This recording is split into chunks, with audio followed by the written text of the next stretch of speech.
ఏమండి ఒక్క విషయం, జగన్ గారు వచ్చారు, ప్రాజెక్టులు ఏమైనా డెవలప్ అయ్యాయా?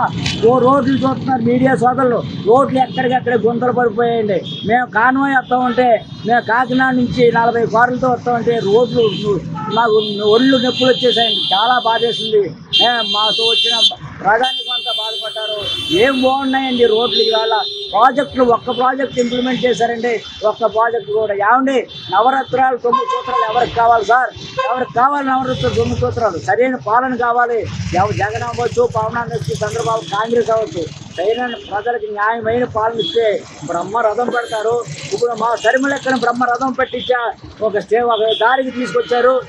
ఆ దావలో ప్రజలు వేసిన బాటలో మేము నడుపుతాం, ప్రజల సమస్యలు యొక్క తీరుతాం. అనేక స్కీములు, కర్ణాటకలో 5 స్కీములు ఇచ్చాము, తెలంగాణలో 6 స్కీములు ఇచ్చాము, ఇప్పుడు ఆంధ్రాలో 7 స్కీములు నడుపుతున్నామని మీకు సభాముఖంగా తెలియజేస్తూ 7 స్కీములు 200 రోజులు ఇంప్లిమెంట్ చేసే అవకాశం కూడా ఉంటుందని నా అభిప్రాయం అండి. అది అందరూ పై లెవెల్లో కూడా అన్నీ ఉన్నాయి. మరి నాకు ఈ అవకాశం స్ట్రైక్ చేస్తా ఉంటే నేను వాళ్ళ బాధలు చూడలేకపోయానండి. నా వంతు సాధారణంగా ఏదో త్వరవ బలవో ఒక 2,000 రూపాయలు నేను ఇవ్వడం జరిగింది. మరి ఈ ప్రభుత్వాలు వాళ్ళ అక్కజమ్మలను ఉపయోగించుకుంటున్నారు తప్ప వాళ్ళకి ఎటువంటి సాయం లేదు. వాళ్ళ ఉపయోగాలు కావాలి తప్ప, జగన్ గారికి ఏసీ రూమ్లో ఉంటే చాలు తప్ప వాళ్ళ కష్టాలు తెలియండి.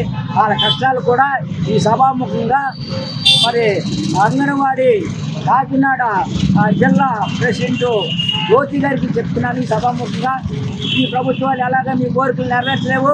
మా ప్రభుత్వం వచ్చిన తర్వాత, నేను కాకినాడ ఎమ్మెల్యే అయిన తర్వాత మీకు నా ద్వారా నా సమస్యలన్నీ మీ సమస్యలుగా భావించి పరిష్కారం చేస్తానని అక్క చెల్లెమ్మలకు నేను నా యొక్క సహకారాన్ని, సానుభూతిని అందిస్తూ, అవసరమైతే మీ డిమాండ్లు పరిష్కరించకపోతే నేను కూడా నిరాహార దీక్షలో కూర్చుంటాను. నా పేరు ఎల్పి రాజు. జగన్ జైల్లో పెడతాడండి. మీరు నిరాహార దీక్ష కూర్చొని జగన్ ఊరుకుంటాడా? జైల్లో పెడతాడు. జగన్ ఊరుకున్నా, జైల్లో కొట్టినా ఓసలు తెక్కట్టుకుని మరీ బయటకు వచ్చి చేస్తామండి. జగన్ గారు కదా ఎవరు మా సరిమలకు వచ్చేసింది. జగన్ గారు సీట్లు ఖాళీ అయిపోతున్నాయండి, సీట్లు ఖాళీ అయిపోతున్నాయి.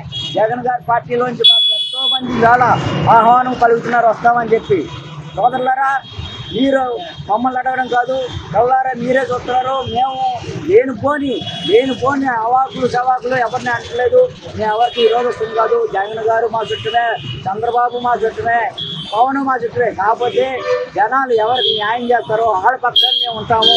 అందుకని ఈ సభాముఖంగా మన రెడ్ టీవీ సోదరులకి నా కృతజ్ఞతలు తెలుపుకుంటూ మా యొక్క సహకారం ఎప్పుడు ఉంటుందని అనిపిస్తూ ఈరోజు ఆనాడు వైఎస్ రాజశేఖర రెడ్డి ఈ ఉమ్మడి రాష్ట్రం మొత్తం పాదయాత్ర చేసి కాంగ్రెస్ పార్టీని ఏ విధంగా గెలిపించుకున్నాడో, ఈరోజు కూడా వైఎస్ రాజశేఖర రెడ్డి కుటుంబం నుండి వైఎస్ షర్మిల ఈ రాష్ట్రం అంతా, ఆంధ్ర రాష్ట్రం అంతా తిరిగి కాంగ్రెస్ పార్టీని పునరుద్ధం చేయడానికి ఆమె కంకణ కట్టుకొని కాంగ్రెస్ పార్టీలో చేరింది. కాబట్టి ఇక్కడ జగన్ కాదు వైఎస్ రాజశేఖర రెడ్డి వారసురాలు నేను. Congress party YS Rajasekhara Reddy Congress, YS Rajasekhara Reddy కూడా ఇద్దరు కాంగ్రెస్, వైఎస్ రాజశేఖర రెడ్డి ఒకటే. కాబట్టి నేను కూడా కాంగ్రెస్ వారిని, వైఎస్ రాజశేఖర రెడ్డి కుమార్తెని. కాబట్టి నా తండ్రి పార్టీని నేను నిలబెడతా. వైఎస్ రాజశేఖర రెడ్డి రాహుల్ గాంధీని ప్రధాని చేయాలని ఆయన ఆకాంక్ష ఏ విధంగా ఉందో, వైఎస్ షర్మిల కూడా రాహుల్ గాంధీ ప్రధాని చేయాలనే ఆకాంక్షతోని కాంగ్రెస్ పార్టీలో చేరింది. కాబట్టి అదే కూడా మేము ఈ ఆంధ్ర రాష్ట్ర ప్రజలంతా కాంగ్రెస్ పార్టీలో ఉన్న వాళ్ళంతా కూడా ఆమె మీద నమ్మకం ఉంచి ఆమె అడుగుదాడులను మేము నడిచి కాంగ్రెస్ పార్టీ మేమందరం కృషి చేసి గెలిపించుకుంటామని కోరుకుంటూ ఈ అవకాశం. ప్రస్తుతం ఏదైతే రాష్ట్రంలో ఉన్నటువంటి 2 ప్రధానమైనటువంటి పార్టీలకి ఎక్కువ మంది కూడా ఓటర్లు ఉన్న పరిస్థితి, కాంగ్రెస్కి ఓటర్లు ఎలా వస్తారు కొత్తగా మళ్ళీ ఇప్పటికిప్పుడు? 2 పార్టీలు ఇప్పుడున్న 2 పార్టీలు కూడా ప్రజల్లో విశ్వాసం కోల్పోయినారు. ఎందుకంటే 5 సంవత్సరాలు మన టీడీపీ ప్రభుత్వం చేసింది. వాళ్ళు కూడా రాజధాని పేరుతోని ఈ రాష్ట్రాన్ని ఏం అభివృద్ధి చేయలేదు.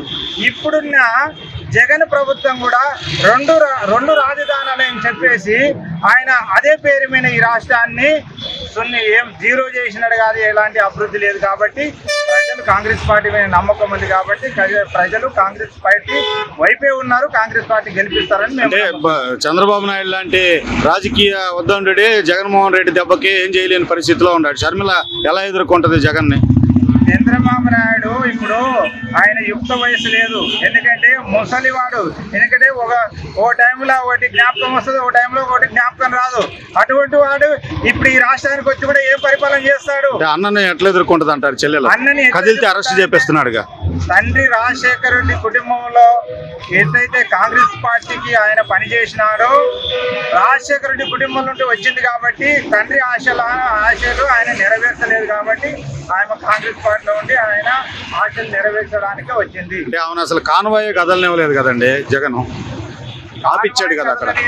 కదలనేలేదని అది కరెక్టేలే, కానీ ఇప్పుడు ఆయన అధికారంలో ఉన్నాడు, కాన్వాయ్ కదలి. రేపు పొద్దున అధికారం కోల్పోతే కాన్వాయ్ అంతర్గత వెళ్ళిపోతుంది అని మేము నమ్ముతున్నాము. ఖచ్చితంగా చంద్రబాబు నాయుడు ముఖ్యమంత్రి అవుతారని మేము అనుకుంటా ఉన్నాము.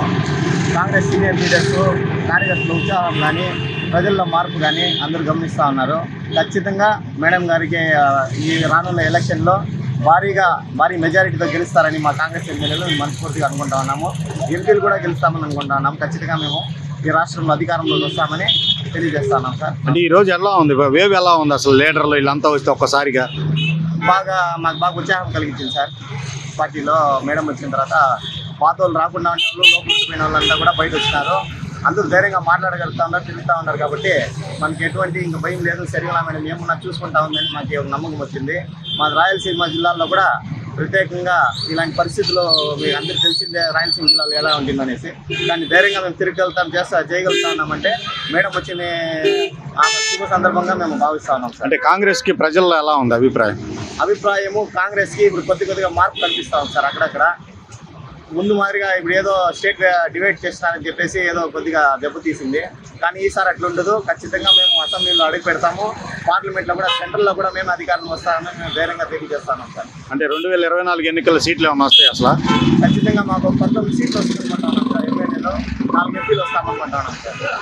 ఓకే, ఇప్పుడు ప్రత్యేక హోదా వచ్చింది అనుకుంటున్నారు కాంగ్రెస్? సెంట్రల్లో మా పార్టీ కూర్చోడానికి ప్రత్యేకత కల్పిస్తుందని మేము భావిస్తున్నాం సార్. మా పార్టీ పెద్దలతో కూడా మేము ఖచ్చితంగా దీని గురించి తీసుకుంటాం. అసలు ఎలక్షన్ నడిపించాలంటే యూత్ కావాలి. యూత్ ఉన్నారా కాంగ్రెస్ లో? ఖచ్చితంగా ఉన్నారు సార్. అందరూ ఇప్పుడు ఏదో కొన్ని పార్టీల పరిస్థితుల వల్ల లోపల ఉండిపోయినారు. ఇప్పుడంతా బయట వస్తూ ఉన్నారు. ఎమ్మెల్యేలు కానీ ఎవరు కానీ పాత సీట్లు లేని వాళ్ళు వీళ్ళంతా కూడా కొంతమంది వచ్చి మా పార్టీకి సీక్రెట్గా చూస్తూ ఉంటే తెలుస్తూ ఉంది విషయాల్లో. ఖచ్చితంగా బలపడుతుంది పార్టీ. జగన్మోహన్ రెడ్డి వాళ్ళ చెల్లెలు ఇక్కడ తెలంగాణలో ఎట్లయితే వెనక్కి తిరిగి వచ్చిందో అట్లాగే మళ్ళీ వెనక్కి తిరిగి వెళ్ళింది ఇక్కడ నుంచి అంటున్నారు. తెలంగాణ విషయము వేరే సార్, ఏపీ విషయం వేరే. ఇక్కడే ఆమె పుట్టి పెరిగింది కాబట్టి ఇక్కడ వేరే విషయాలుగా ఉంటుంది. కడప జిల్లా, కర్నూలు, అనంతపురం, చిత్తూరులో భారీగా పట్టుంది. కోస్తాసీమలో కొద్దిగా మనకి తెలియదు ఆ విషయాల్లో. మా ఏరియాలో అయితే బాగా పట్టుంది సార్. ఓకే, ఇప్పుడు షర్మిల ఆధ్వర్యంలో పార్టీ బాగా నిలదొక్కుంటుంది అనుకుంటున్నారా? ఖచ్చితంగా నిలదొక్కుంటుంది సార్. దీని తర్వాత పార్టీ పరిస్థితి వేరేలా ఉంటుంది. ఓకే, అయితే షర్మిల వచ్చిన తర్వాత జనంలో చాలా ఊపు వచ్చింది. రైతులు కూడా ప్రతి ఒక్కరు కాంగ్రెస్ పార్టీ కావాలనుకుంటున్నారు. రాహుల్ గాంధీ ఖచ్చితంగా ఇటువంటి పరిస్థితుల్లో ప్రధానమంత్రి కావాలని ప్రజలు కోరుకుంటున్నారు. అదేవిధంగా ఆయన రాజశేఖర రెడ్డి గారి కళ కూడా ఆయన సీఎం ప్రధానమంత్రి చేయాలనే ఉద్దేశము. అదే ఉద్దేశంతోనే ఈరోజు షర్మిల గాంధీ కూడా మన పార్టీలో వచ్చి పిసిసి పదవి చేపట్టింది. కాబట్టి జరగబోయిన వైసీపీ ప్రభుత్వం వల్ల ప్రజలు విసిగి వేసారిపోయినారు. ఎటువంటి పరిస్థితుల్లో మరి వైసీపీకి ఓటు వేయము, ఏదైనా కాంగ్రెస్ చేస్తాము, కాంగ్రెస్ బలోపేతం చేస్తాము అని ప్రజలు అనుకుంటున్నారు. ఈ అవకాశం ఇచ్చిన మీకు నేను జిల్లా ఓబీసీ ప్రెసిడెంట్ కర్నూలు. అంటే ప్రజలకు ఉందా కాంగ్రెస్ మీద ఇప్పుడు ఇంట్రెస్ట్? ఖచ్చితంగా ప్రజలకు ఉంది. ప్రజలు రెండు ప్రభుత్వాలు చూశారు. కాంగ్రెస్ చూశారు, ఈ తెలుగుదేశం చూశారు, తర్వాత వైసీపీని కూడా చూశారు. చూసి ప్రజలు వీళ్ళేమో అభివృద్ధి చేయలేదు అని చెప్పి ఇక మన ప్రత్యామ్నాయం కాంగ్రెస్ ప్రభుత్వమే. కాంగ్రెస్ సెక్యులరిజమైన పార్టీ ఖచ్చితంగా వాళ్ళు కావాలని కోరుకుంటున్నారు. అదేవిధంగా కుల మతాలతో అతీతంగా ఉండదా ప్రభుత్వము మతాల పేరుతో విభజించి జనాన్ని చాలా ఇబ్బంది పెడుతున్నారు. కాబట్టి ఖచ్చితంగా కాంగ్రెస్ పార్టీ అయితే అందరు కలపబోతుంది, అందరికి న్యాయం చేస్తుంది.